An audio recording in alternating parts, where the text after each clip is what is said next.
Hello, வணக்கம், நமஸ்தே, நமோஷ்கார்.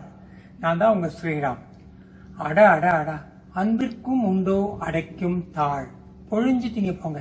உங்களுடைய அருமையான கமெண்ட்ஸையும் வாழ்த்துக்களையும் அனுப்பிச்சிருந்தீங்க. அதுக்காக எங்க PR ஆண்டுவல் சார்பா உங்களுக்கு ஒரு பெரிய தேங்க்ஸ். நாங்க வேற என்னங்க எதிர்பார்க்கிறோம்? இதைத்தானே எதிர்பார்க்கிறோம்.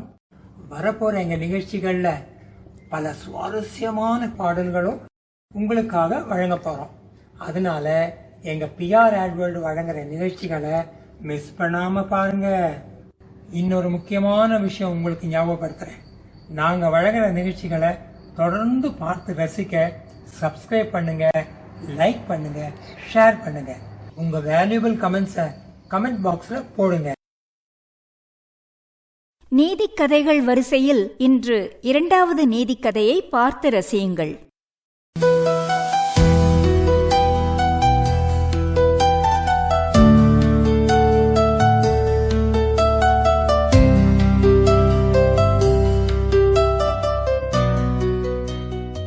அடர்ந்த காடு.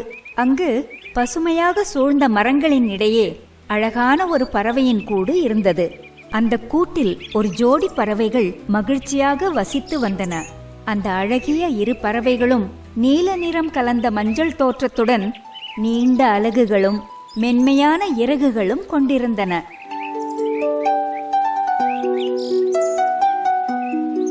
அவை ஒன்றாகவே பறந்து விளையாடிக் கொண்டிருந்தன. ஒவ்வொரு நாளும் புது புது அனுபவங்களை சந்தித்து பசுமையான சூழலை கண்டு மகிழ்ந்து இன்பமாக வாழ்ந்து வந்தன.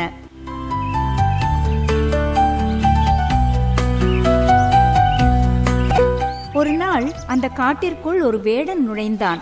தனக்கு கிடைக்கும் எந்த ஒரு உயிரையும் விடாமல் வேட்டையாட வேண்டுமென்று அவன் நினைத்தான். அந்த ஜோடி பறவைகள் வேடனின் கண்களில் பட்டன. உடனே அவன் தன் அம்பை எடுத்து ஒரு பறவையை நோக்கி எய்தான். அந்த அம்பு பறவையை தாக்கியதில் அதன் ஒரு சிறகு ஒடிந்தது.